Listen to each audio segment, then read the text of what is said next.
Hello everyone. स्वागत है आपका अपने यूट्यूब चैनल मार्स क्लासेस में। हम लोग इतिहास का जो पहला चैप्टर था यूरोप में राष्ट्रवाद, उसका अध्ययन कर रहे थे और हमने पार्ट 2 मेजनी तक कर लिया था। आज हम लोग काउंट काबूड के बारे में डिटेल्स में अध्ययन करेंगे।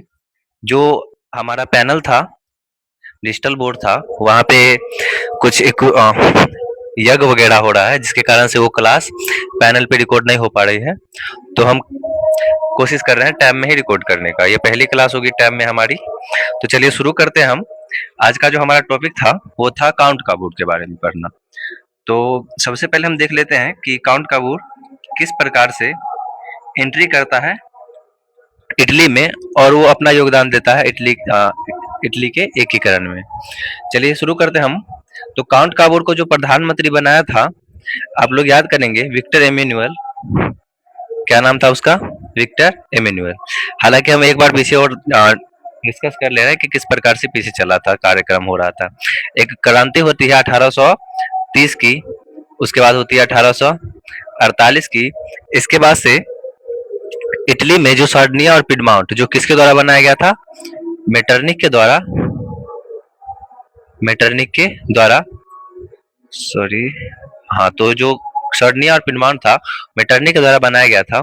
उसका एक नया शासक बना था, जिसका नाम था विक्टर इमेनुअल। विक्टर इमेनुअल जो था, ये अपना प्रधानमंत्री बनाता है काउंट काबूड को। तो इसी के बारे में हम आज डिस्कस करने वाले हैं। तो विक्टर इमेनुअल ने किसको प्रधानमंत्री बनाया? काउंट काबूड को। अब ये जो था काउंट काबूड, इसके बारे में डिस्कस करते हैं। तो काउंट काबूड का जो माइंडसेट है, ये टोटली माइंडसेट है कि किसी भी हाल में, किसी भी परिस्थिति में इटली का एकीकरण वो करके ही जाएगा। और वो कुछ हद तक सफल भी रहता है। हालांकि वो पूरी इटली का एकीकरण नहीं देख पाता है, लेकिन वो अच्छी खासी कोशिशें करता है और बहुत हद तक इटली को एकीकरण कर देता है। चलिए शुरू करते हैं हम काउंट काबूड में पढ़ना। काउंट काबूड के बारे में डिस्कस करते हैं। ये जो था काउंट काबूड, ये सफल कूटनीतिज्ञ था। कूटनीतिज्ञ क्या होता है, हम शायद बता चुके हैं पहले क्लास में। कूटनीतिज्ञ वो होते हैं, कूटनीतिज्ञ कूटनीतिज्ञ ये वो होते हैं जो संधि करने में एक्सपर्ट होते हैं। संधि करने में क्या होते हैं? एक्सपर्ट होते हैं। एक्सपर्ट यानी मतलब उसके पास बहुत ज्यादा एक्सपीरियंस होता है संधि वगैरह करने का। तो उसी को हम बोलेंगे कूटनीतिज्ञ। किसी भी तरीके से वो अपने फायदे के लिए किसी प्रकार की संधि करने में सक्षम होता है, हम उसी को बोलेंगे कूटनीतिज्ञ बोलेंगे। और एवं राष्ट्रवादी था। राष्ट्रवादी का हम डिफिनेशन पहले क्लास में देख चुके हैं। तो काउंट काबूड एक सफल कूटनीतिज्ञ और राष्ट्रवादी था। वह इटली के एकीकरण में सबसे बड़ी बाधा मानता था ऑस्ट्रिया को। अतः उसने ऑस्ट्रिया को पराजित करने के लिए फ्रांस के साथ हाथ मिलाया। दोस्ती क्या किसके साथ? वो फ्रांस के साथ। और वो दुश्मन किससे मानता था? ऑस्ट्रिया को मानता था। तो सबसे बड़ी बाधा ऑस्ट्रिया को मानता था ये काउंट काबूड। किस में? तो इटली के एकीकरण में। तो नॉर्मल क्वेश्चन पूछ देता है कभी कभी ऑब्जेक्टिव में कि इटली के एकीकरण में काउंट काबूड सबसे बड़ी बाधा किसे मानता था? तो ऑस्ट्रिया को मानता था, जिसकी राजधानी वियना थी और जिसका चांसलर हुआ करता था मेटरनिक। और मेटरनिक के ही संदर्भ में 1815 का वियना कांग्रेस, जिसे हम वियना सम्मेलन के नाम से जानते हैं, वो सफल हुआ था। तो ऑस्ट्रिया को सबसे बड़ी बाधा मानता था और वो हाथ मिलाया था किससे? फ्रांस से मिलाया था। देखिए एक युद्ध होती है जो था, जिसका नाम था क्रीमिया का युद्ध। ये जो क्रीमियन वॉर थी, यानी कि क्रीमिया का जो युद्ध था, ये युद्ध 1853-54 के मध्य होता है।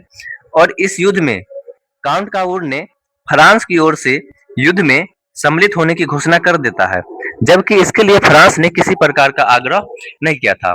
बात कुछ ऐसी हुई थी कि जो फ्रांस था, ये जो फ्रांस था, किस प्रकार से युद्ध होती है समझेंगे आप लोग। फ्रांस था, अमेरिका, इस तरह के अन्य जो पावर्स थी, अन्य जो शक्तियां थी, वो रूस के साथ, रसिया के साथ एक युद्ध लड़ता है, जिस युद्ध का नाम क्या था? क्रीमिया का युद्ध। क्या नाम था?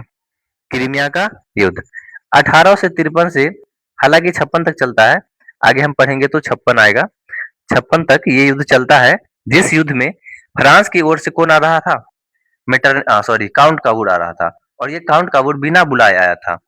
काउंट काबूड को मेटरनिक बुलाया नहीं था, लेकिन वो फिर भी आता है और इस प्रकार से क्रीमिया के युद्ध में रूस की हार हो जाती है और इसके बाद इसका प्रत्यक्ष लाभ काबुल को प्राप्त होता है। इस युद्ध की समाप्ति के बाद पेरिस में एक शांति सम्मेलन होता है।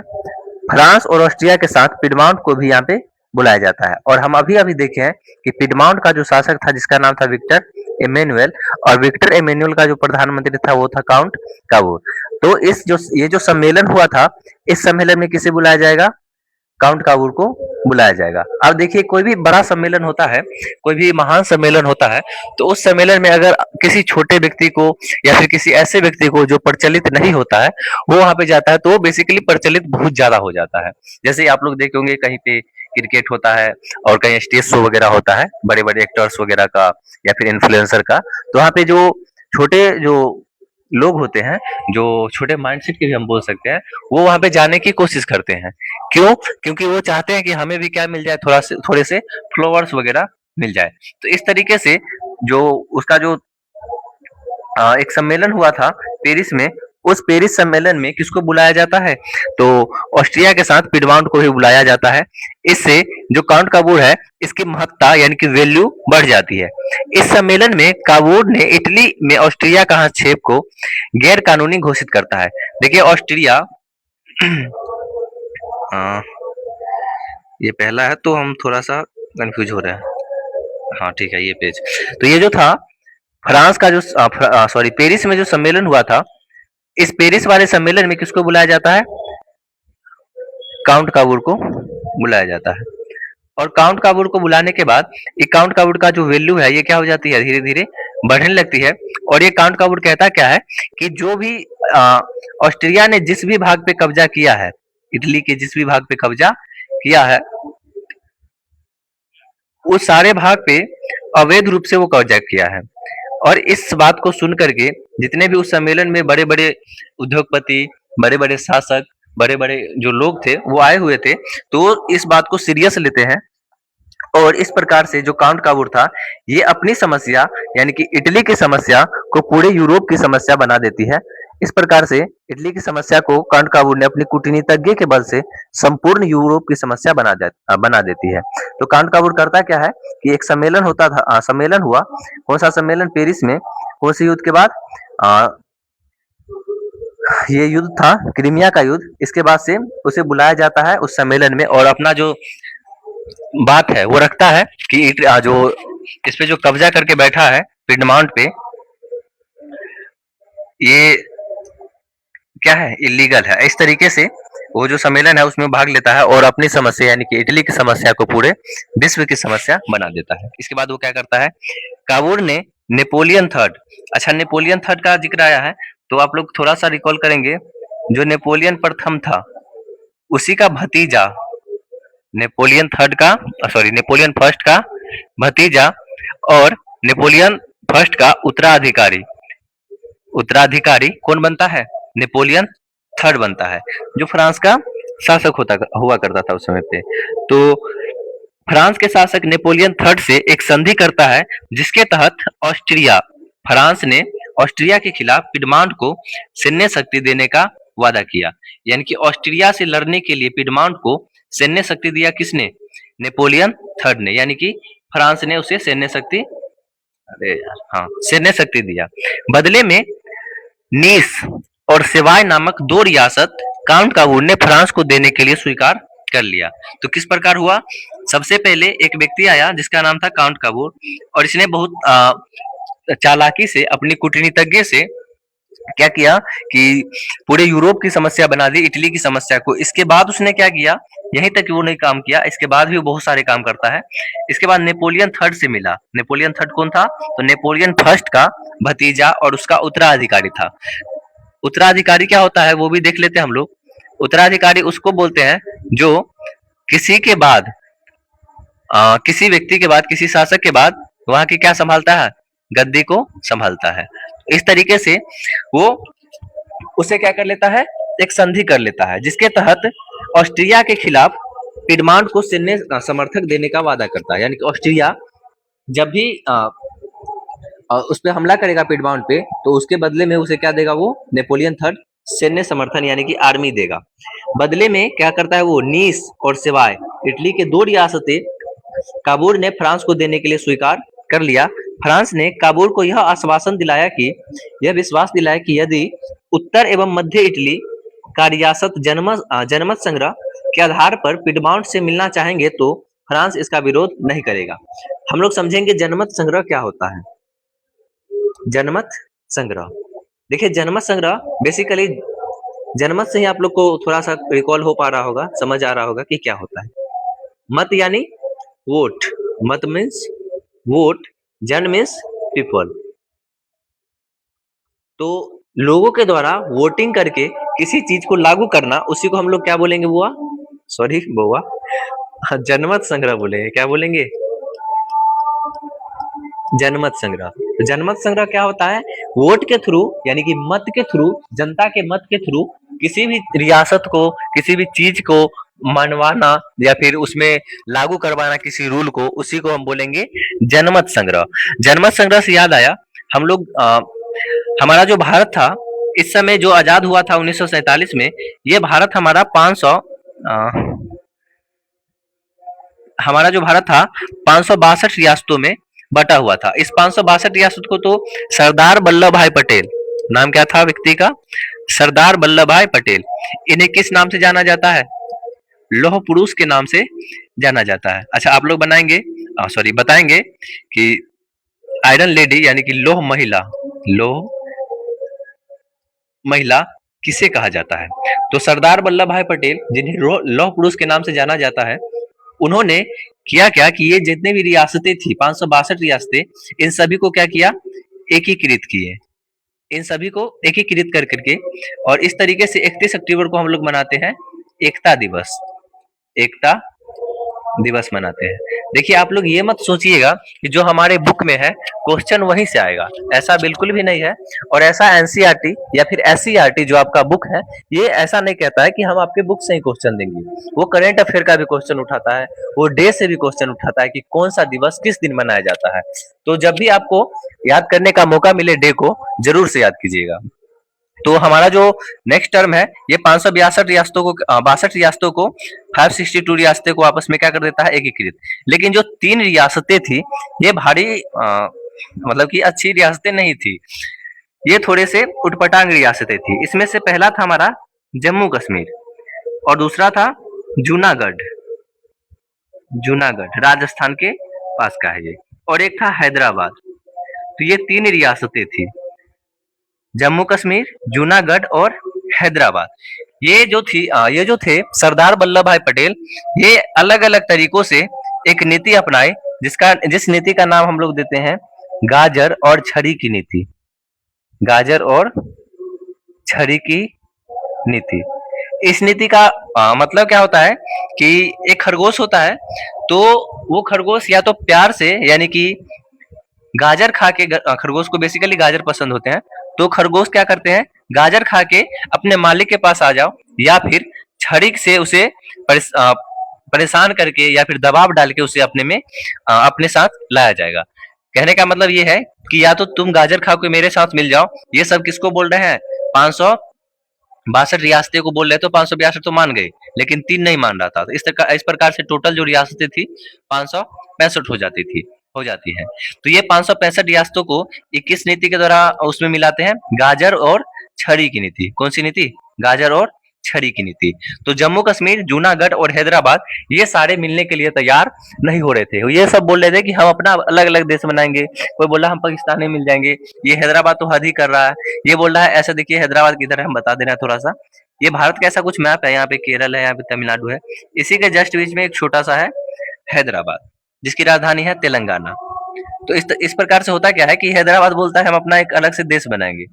तो ऐसा संभव है ही नहीं कि किसी देश के अंदर में एक ऐसा कोई देश बन जाए। हालांकि एक देश है साउथ अमेरिका में, सॉरी साउथ अफ्रीका में एक देश है, यानी कि साउथ अफ्रीका के बीचों बीच एक देश है। तो यही चाह रहा था कि हम अपना से एक देश बनाए, हैदराबाद को एक देश घोषित कर दे। तो ये ऐसा संभव था नहीं। तो ऑपरेशन पोलो, कौन सा ऑपरेशन हुआ था, ऑपरेशन पोलो।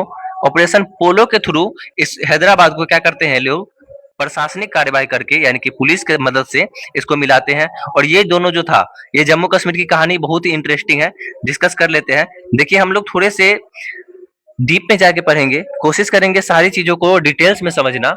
ऐसा नहीं है कि आप लोग अगर किताब पढ़ लिए तो आपके सारे मार्क्स आ जाएंगे या फिर अच्छे नॉलेज हो जाएंगे, ऐसा बिल्कुल भी नहीं है। और ये आगे ज्यादा काम भी नहीं आएगी। आपका जो काम की चीज है ये है आउटी नॉलेज, यानी कि बाहरी नॉलेज। तो बाहरी नॉलेज के लिए आपको अलग से टाइम देना ही पड़ेगा। तो हम लोग किसके बारे में बात कर रहे थे? जम्मू कश्मीर के बारे में। ये जो जम्मू कश्मीर है ये करता क्या है? जम्मू कश्मीर ये बोल रहा है कि हम अपना एक देश बनाएंगे। जम्मू कश्मीर बोल रहा है अपना देश बनाएंगे। तो ये देखिए जम्मू कश्मीर की स्थिति हम देखेंगे तो भारत का अगर हम नक्शा बनाते हैं, तो हालांकि मैं एक्सपर्ट नहीं हूँ, इन कोशिश कर रहा हूँ। अरे फिर से कोशिश करते हैं। भारत कुछ इस प्रकार से है, ये नीचे का पार्ट है भारत का, जिसे हम क्या बोलते हैं? साउथ इंडिया बोलते हैं।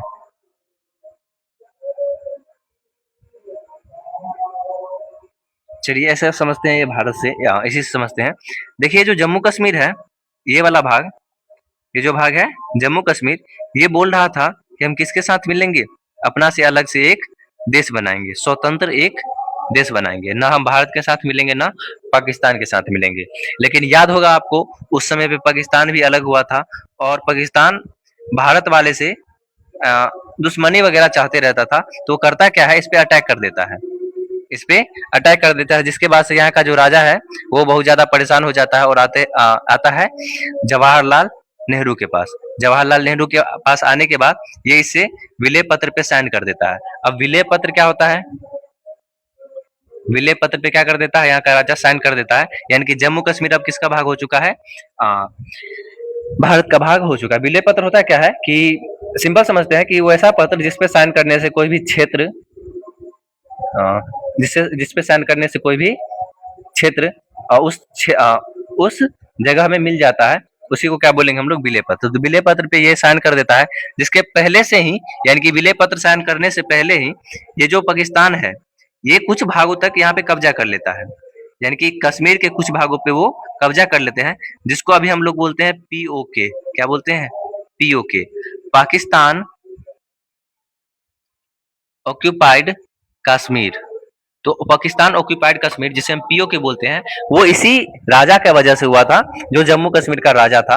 नाम हमें रिकॉल नहीं हो रहा है, तो हम नेक्स्ट क्लास में कोशिश करेंगे नाम बताने का। तो इस तरीके से क्या होता है कि जम्मू कश्मीर का जो पीओके वाला भाग है अपने हाथों से चला जाता है। और ये अभी भी बहुत ही दुख की बात है कि अभी भी वो किसके पास में है? पाकिस्तान के पास में। जो था किसका? भारत का था, भारत का था, लेकिन पाकिस्तान ने हमले करके उसे ले लिया। और यहाँ पे लाइन बनता है, अलग अलग लाइन बनाए जाते हैं। तो आप लोग एक क्वेश्चन है घर से बनाने के लिए, कमेंट में बताइएगा कि भारत और पाकिस्तान, भारत और पाकिस्तान किस लाइन के थ्रू, यानी कि जो सीमा है उसके बीच, भारत और पाकिस्तान के बीच, उस सीमा का क्या नाम है? हम ऑप्शन दे रहे हैं। पहला है डुरंड रेखा, डुरंड रेखा। सेकेंड है मैकमोहन रेखा, मैकमोहन रेखा। थर्ड है रेड क्लिफ रेखा, रेड क्लिफ रेखा। और फोर्थ है नन ऑफ दीज, इनमें से कोई नहीं। तो आप लोग कमेंट में बताएंगे ये कौन सा है। चलिए आगे बढ़ते हैं हम लोग। तो इस प्रकार से हम लोग समझे कि किस प्रकार से इस प्रकार से हम लोग समझे कि क्या क्या हुआ था भारत में। तो ये करता क्या है कि जनमत संग्रह करवाता है, और जनमत संग्रह करवाने के बाद जो भी हस्तक्षेप है किसके द्वारा? फ्रांस के द्वारा, अब वो नहीं किया जाएगा। इसके आधार पर विद्वान को मिलाना चाहेंगे तो फ्रांस इसका विरोध नहीं करेगा, यानी कि काबूल के द्वारा जितना भी काम किया जाएगा उसमें फ्रांस हस्तक्षेप नहीं करेगा, साथ ही इसे सैन्य शक्ति भी देगा। इसके लिए काउंट काबूल की बहुत ज्यादा आलोचना की जाती है। सिंपल सी बात है, अपने देश को, देश के किसी क्षेत्र को किसी अन्य व्यक्ति को, किसी अन्य देश को दे देने के बाद किसी भी शासक की क्या होगी? आलोचना होगी, उसकी क्या होगी? क्रिटिसाइज उसको किया जाएगा। उसने निस तथा सेवाय दो क्षेत्र दिया था, याद कर लेंगे आप लोग। निस तथा सेवाय नामक प्रांत को फ्रांस के देने का आश्वासन देकर इटली का राष्ट्रीयकरण की अस्मिता के साथ खिलवाड़ किया। इस प्रकार से उसकी आलोचना की जा रही थी। लेकिन तथ्य यह भी महत्वपूर्ण था कि इटली एक राष्ट्र के रूप में उभरा सॉरी तब तक इटली एक राष्ट्र के रूप में नहीं उभर सकता था यदि जब तक कि फ्रांस उसकी मदद न करे, और फ्रांस को 2 क्षेत्र दे दिया जाए, इससे उसको ज्यादा लॉस हो नहीं रही थी। कौन कौन से क्षेत्र दिए थे वो? नीस और दूसरा सेवा। इस प्रकार से वो सारे काम करता है। इसके बाद वो सोचता है कि 2 प्रांत खोकर उत्तरी एवं मध्य इटली का एकीकरण हो जाता। ये सबसे बड़ी क्या थी? उपलब्धि थी, क्योंकि फ्रांस के मदद के बिना इटली का एकीकरण काबुल के दृष्टि में संभव नहीं था। काबुल यही जानता था कि अगर इटली का एकीकरण करना है तो फ्रांस के साथ हाथ मिलाना होगा, कि फ्रांस जो था उस समय पे बहुत शक्तिशाली था फ्रांस। चलिए आगे बढ़ते हैं हम लोग। हमारा जो पेज है नेक्स्ट 9 इज हियर। चलिए तो देखते हैं आगे क्या क्या हुआ। हाँ, इसी बीच 1859-60 में ऑस्ट्रिया और पिडमॉन्ट की सीमा विवाद के कारण युद्ध स्टार्ट हो जाता है। तो किसके किसके में? ऑस्ट्रिया और पिडमॉन्ट। इनमें क्या होता है कि सीमा विवाद यानी कि जो बॉर्डर है इस पे डिस्प्यूट होता है, और ये लोग आपस में क्या कर लेते हैं? युद्ध कर लेते हैं, लड़ लेते हैं। युद्ध में इटली के समर्थन में फ्रांस ने अपनी सेना उतार दी। यानी कि इटली का मदद कौन कर रहा है? फ्रांस कर रहा है। इटली का मदद कौन कर रहा है? फ्रांस कर रहा है। और इसमें क्या हुआ? अब देखिए इटली और फ्रांस मिल गया तो बेसिक बात है कि ऑस्ट्रिया क्या हो जाएगी? यहाँ पे हार जाएगी। तो ऑस्ट्रिया क्या करती है? इस ऑस्ट्रिया की सेना इसमें बुरी तरह पराजित हो जाती है। ऑस्ट्रिया एक बड़े राज्य लोम्बार्डी पर पिडमाउंट का कब्जा हो गया। तो ऑस्ट्रिया का जो एक बड़ा राज्य था जिसका क्या नाम था? लोम्बार्डी, इस पे कौन कब्जा कर लिया? पिडमाउंट, यानी कि काउंट काबूर बेसिक कब्जा कर लिया। एक तरफ तो लड़ाई लंबी होती जा रही थी और दूसरी तरफ नेपोलियन इटली के राष्ट्रवाद से घबराने लगा था। नेपोलियन चाहता था कि इटली का एकीकरण हो, लेकिन इस तरीके से उसके साथ अलग अलग घटनाएं हो रही थी, युद्ध हो रहा था, तो वो क्या करता है? घबरा जाता है। जिसके बाद से कहां पे थे हम लोग? क्योंकि उत्तर एवं मध्य इटली में जनता काउंट काबूर के समर्थन में जन सैलाब यानी कि बहुत ज्यादा समर्थन में थी। के रूप में एकीकरण के लिए आंदोलनरत थी, यानी कि बहुत ज्यादा वो लोग प्रेशर डाल रहे थे कि किसी भी तरीके से इटली का एकीकरण हो। नेपोलियन इस परिस्थिति के लिए तैयार नहीं था। लेकिन इसके बाद वो करता क्या है? वेनेशिया पर विजय के बाद, यानी कि और लोम्बार्डी और वेनेशिया लोम्बार्डी और वेनेशिया इस लोम्बार्डी और वेनेशिया पर कब्जा करने के बाद, यानी कि जीतने के बाद, ये क्या करता है? नेपोलियन ने अपनी सेना को वापस बुला ली। युद्ध से हटने के बाद नेपोलियन थर्ड ने ऑस्ट्रिया तथा पिडमाउंट के बीच मध्यस्थता, यानी कि देखिए ऑस्ट्रिया और पिडमाउंट दोनों आपस में क्या थे? अगेंस्ट में थे। इसके बीच मध्यस्थता करने की बात स्वीकार कर ली। मध्यस्थता मतलब मैटर को सुलझाने की जो मांग थी, ये बात थी, ये क्या कर ली? वो स्वीकार कर ली। इस तरह संधि के अनुसार लोम्बार्डी पर पिडमाउंट का अधिकार हुआ और वेनेशिया पर ऑस्ट्रिया का अधिकार माना गया। तो लोम्बार्डी किसको दे दिया गया? पिडमाउंट को दे दिया गया। और वेनेशिया किसको दे दिया गया? तो ऑस्ट्रिया को दे दिया गया। वेनेशिया ऑस्ट्रिया को दे दिया गया और लोम्बार्डी पिडमाउंट को दे दिया गया। चलिए आगे बढ़ते हैं। अतः अंततः एक बड़े राज्य के रूप में इटली सामने आया, परंतु काबूल का ध्यान मध्य इटली तथा उत्तरी इटली को एकीकरण करने पे था। अतः देखिए वो चाहता था कि किसी भी प्रकार से इटली का एकीकरण हो जाए, ज्यादा वो दिमाग लगाना नहीं चाहता था। वो चाहे वो किसी भी हद में हो, किसी भी परिस्थिति में हो, उससे उसे मतलब नहीं था। वो चाहता था बस इटली का एकीकरण हो जाए। अतः उसने नेपोलियन को सेवाय प्रदेश देने का लोभ देकर ऑस्ट्रिया पिडमाउंट के युद्ध में, देखिए ऑस्ट्रिया किसके साथ था? ऑस्ट्रिया था वेनेशिया था ऑस्ट्रिया में, यानी कि वेनेशिया पे अधिकार किसका था? ऑस्ट्रिया का। और लोम्बार्डी पे जो अधिकार था ये किसका था? पिडमाउंट का था। तो ऑस्ट्रिया और पिडमाउंट ये दोनों का जो युद्ध था, इसमें फ्रांस को निष्क्रिय रहने के लिए तथा इटली के राज्य पिडमाउंट के विलय का विरोध न करे, इसका आश्वासन ले लिया। तो जब भी जो वहां के लोग हैं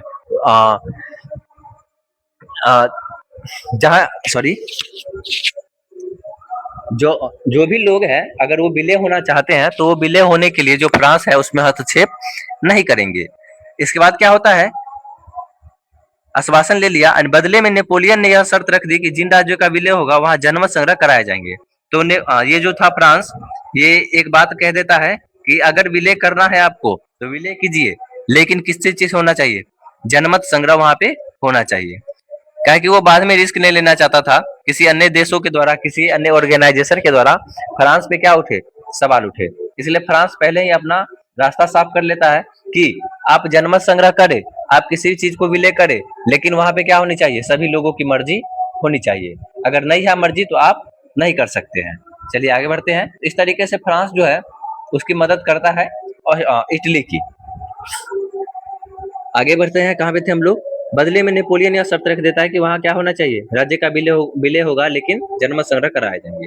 क्योंकि उन्हीं रियासतों की जनता पिडमाउंट के साथ थी, इसलिए कांट काबूर इसे कूटनीतिज्ञ का परिचय देते हुए उसे स्वीकार कर लिया। कांट काबूर जानता था कि लोग भी चाहते हैं कि इटली का एकीकरण हो, तो वो लोग जनमत संग्रह के लिए राजी हो ही जाएंगे, तो वो भी मान गया इस शर्त के लिए। 1860-61 में कांट काबूर रोम को छोड़कर, याद करेंगे आप लोग, हम लोग रोम के बारे में पढ़े थे, रोम पे किसका अधिकार था, पोप का अधिकार था। इस रोम को छोड़कर उत्तर एवं मध्य इटली सभी रियासत जैसे कि परमा, मोडेना, टस्कनी, फबारा, बेलाजोन, इस तरीके के बहुत सारे रियासतों को आपस में क्या कर देता है, मिला देता है, जनमत संग्रह करके इसकी पुष्टि भी कर देता है कि हम इस राज्य को जनमत संग्रह के थ्रू मिलाए हैं, इस पे हम किसी भी प्रकार का दबाव नहीं दिए हैं। तो वहां के लोग भी इसके लिए मान जाते हैं, और इस प्रकार से ऑस्ट्रिया भी फ्रांस तथा इंग्लैंड के द्वारा पिडमाउंट के समर्थन का भय या कोई कदम नहीं उठा सका। दूसरी तरफ ऑस्ट्रिया जर्मन एकीकरण की समस्या से जूझ रहा था। ऑस्ट्रिया के साथ दो प्रॉब्लम थी। ऑस्ट्रिया एक तो लड़ रहा था किसके साथ, सॉरी, ये इटली के साथ, और दूसरा लड़ रहा था वो जर्मनी के साथ।